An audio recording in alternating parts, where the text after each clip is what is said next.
there is some amazing stuff right off the bat. The 7 counts that we believed he was being, facing, no, 38 different counts. Now, many of them are duplicative. It's like across a number of documents or whatever. One of the things that stands out to me, Brett, immediately is that for each of the counts at the end of the indictment, it lists the maximum term of imprisonment for it, the mandatory minimum term, other things like fines and stuff like that. Not a single one of the 38 counts has a mandatory minimum term of imprisonment, which I find to be interesting. That provides potentially a second out where he could theoretically be found to have violated these, pay a fine, do supervised release. That's what they'll do. Which is what they'll do. Like, they're not gonna put him in prison. This is one of those things where I'll tell you what, there's no way, there's no world in which the Biden Department of Justice wants to lock Trump up for any extended period of time. This is them saying, yes, we actually do care about the idea that no one is above the law. And hilariously, and that's why I say that this indictment is hilarious.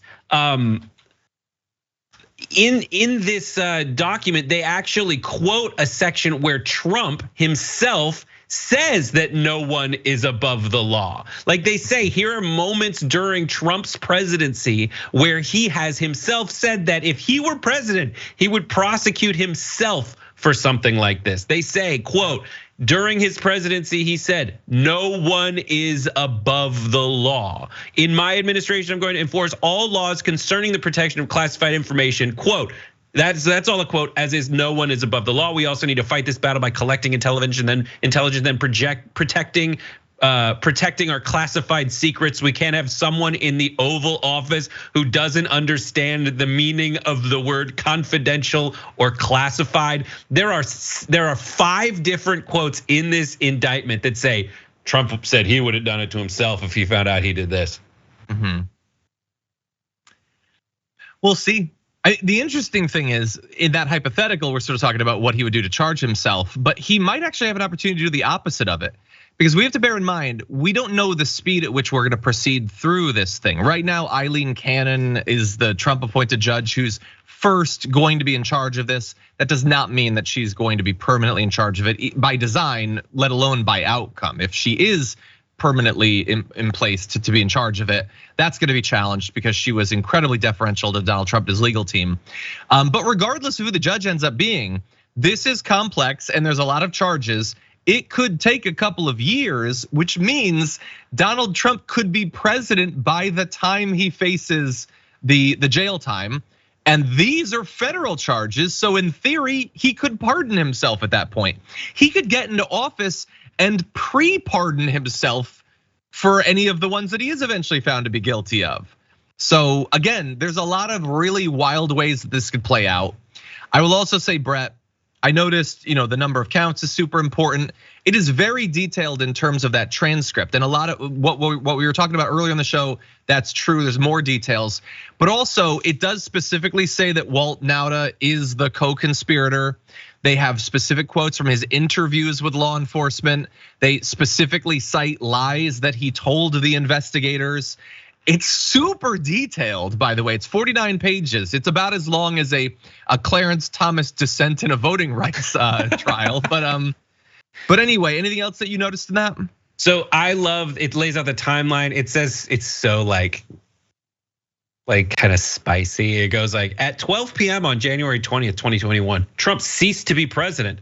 Yet he caused the boxes, many of which contained classified documents, to be transported to Mar-a-Lago.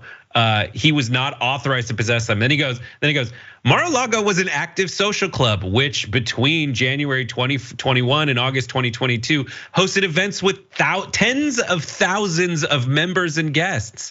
And then it says where he kept the documents. Trump stored his boxes. Trump was not authorized at the location for storage, possession, review, or display. Nevertheless, Trump stored his boxes containing classified documents in various locations at the Mar-a-Lago club, including a ballroom, a bathroom and shower, an office space, his bedroom and a storage room. And then later on, it cites a conversation between two Trump employees, basically saying how Trump talked about the boxes, or how they talked about the boxes, and like them being like, there's so many, we don't know where to put them. Employee 2, we can definitely make it work if we move his papers into the lake room, ? Trump employee 1, there's still a little room in the shower where the other stuff is, where his other stuff is. Is it only his papers he cares about? There's some other stuff in there that are not papers. Could that go to storage, or does he want everything in there on the property? And then this next part is my favorite.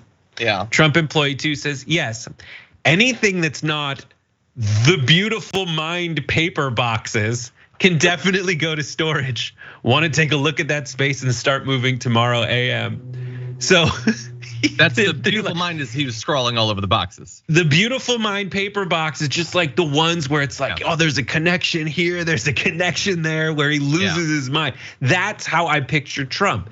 In Mar-a-Lago, where, the place where Melania's like, I don't go in there anymore because there's too much weird stuff. Trump is there with like red pieces of string and like Biden circled here, nuclear secrets. He's there. Sylviaing it. The whole thing. It confirms that they're like the kinds of documents he had. According can I to confirm the kinds of documents? By the way, we've been wondering. We've had these debates on the main show. The words military capabilities of a foreign country are on dozens of these. Military operations against the United States is one of the documents. Undated document concerning nuclear weaponry of the United States. Our nuclear weapons are in these documents. Timelines and details of an attack in a foreign country. Military capabilities of like projections of the US versus countries. Regional military activity of a foreign country. Okay, a White House intelligence briefing related to various foreign countries with handwritten annotation in black marker. That was definitely him, by the way. Foreign countries, military activity, like dozens and dozens of these could be super serious, including, yes, about nuclear materials. So again, there's 49 pages here. There's obviously more that we're not gonna be able to find in this time, but it is super serious, so buckle up.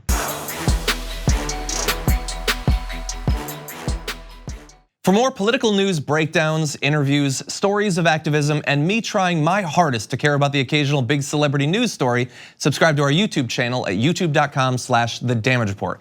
And you can ring the bell wherever it is so you don't miss anything.